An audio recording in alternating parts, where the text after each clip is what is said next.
Today, I will conclusively prove that Vivienne Medrano, creator of both Has-Been Hotel and Hell of a Boss, is a Confederate. For far too long, this vile mistress has been corrupting our hearts and minds with her subliminal neo-Confederate propaganda that can be found perpetrating and penetrating all of her works. We will not stand for this. We will not let our children stand for us. We will not let our children's children stand for this. We will not let the unborn fetuses inside of our children's children's children stand for this.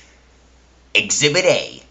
In the credits for Hell of a Boss Episode 7, you can clearly see, under Revisionists, that Vivienne has put her own name. Imagine having the gall to list yourself as a reviser of history. Clearly, she thinks that the war was not fought for slavery, but for states' rights. Otherwise, why would she clearly list her name under Revisionists? I mean, I don't even know what this could possibly have to do with a production credit. But oh, my friend, this conspiracy goes back even further than that. Exhibit 2. If we look back at the Has-Been Hotel pilot, listen to this scene and listen very closely to what Alastor says. Light of every demon is a lost cause. Oh, what's that? You didn't catch it the first time? Well, let's hear it again. Light of every demon is a lost cause. That's right, as in the lost cause of the South, Vivienne?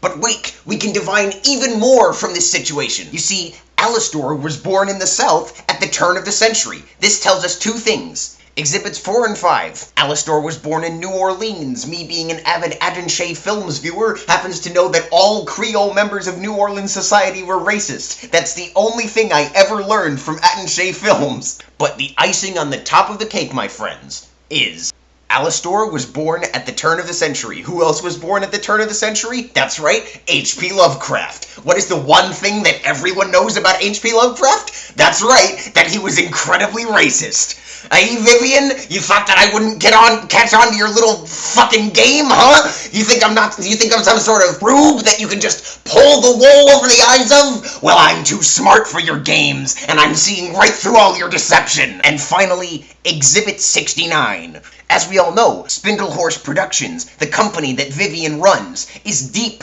in the pocket of Bingus Productions Ltd, which runs most of the world's companies from behind the shadowy scenes, pulling the strings of everything, including not only the Illuminati and the Zionists, but also the Freemasons.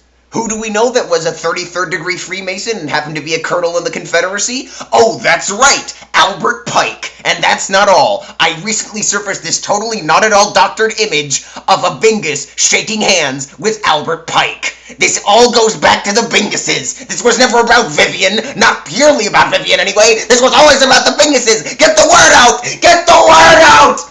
And if some of you are unconvinced because you're such an NPC sheeple dumb fuck that you need a literal mountain of evidence to convince you of literally anything, whether or not to go shit in the bathroom in the morning, you are actively dooming this planet to Bingus takeover. Stop this Confederate propaganda from being perpetrated by the younger generations. Stop them at all costs!